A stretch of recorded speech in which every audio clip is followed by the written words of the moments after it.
मोठी बातमी आहे। विधान परिषदेसाठी शिंदे गटाकडून चंद्रकांत रघुवंशी यांना उमेदवारी देण्यात आलेली आहे। शिंदे गटाच्या वाट्याला एक जागा आली आहे आणि या जागेसाठी माजी नगरसेविका शीतल म्हात्रे, शिवसेनेचे सचिव संजय मोरे आणि किरण पांडव यांची नावे चर्चेत होती। मात्र एकनाथ शिंदे यांनी आता चंद्रकांत रघुवंशींना संधी दिली आहे। ते नंदुरबार जिल्ह्याचे संपर्क प्रमुख आहेत। तर काही दिवसांपूर्वी चंद्रकांत रघुवंशी यांनी काँग्रेसमधून शिवसेनेमध्ये प्रवेश केला होता।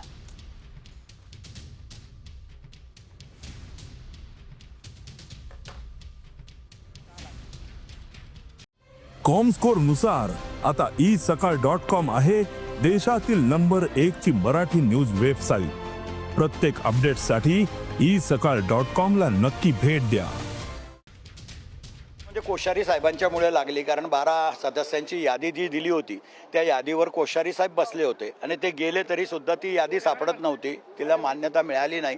हे आमचं दुर्दैव आहे। उद्धव ठाकरेंनी तुमचं नाव निश्चित केलं होतं। हो, उद्धवजींनी सुद्धा माझं नाव पाठवलेलं होतं। आज तुम्हाला किती वाजता फोन आला आणि तेव्हा नेमकी भावना काय होती? मला रात्रीतून फोन आला की रघुवंशी तुम्ही कुठं आहात? म्हटलं मी मुंबईमध्येच आहे। आणि तुमचे पेपर तयार आहेत का? पेपर तर तयारच असतात लोकप्रतिनिधीचे, आणि निवडणुकीच्या काळात तर माणसाला तयारच ठेवावे लागतात। त्याच्यामुळे माझ्या नेत्याचा मला फोन आला आणि मी आत्ता आलोय। नेते आल्यानंतर उमेदवारी अर्ज भरायचे आदेश देतील तर भरेल।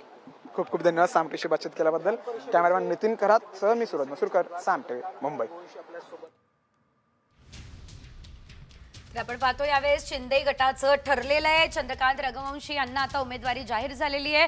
खरं तर या दरम्यान आणखी काही जणांची नावे चर्चेत होती। आताच धंगेकरांनी देखील शिवसेनेमध्ये प्रवेश केला होता, मात्र चंद्रकांत रघुवंशी यांना उमेदवारी देण्यात आली आहे।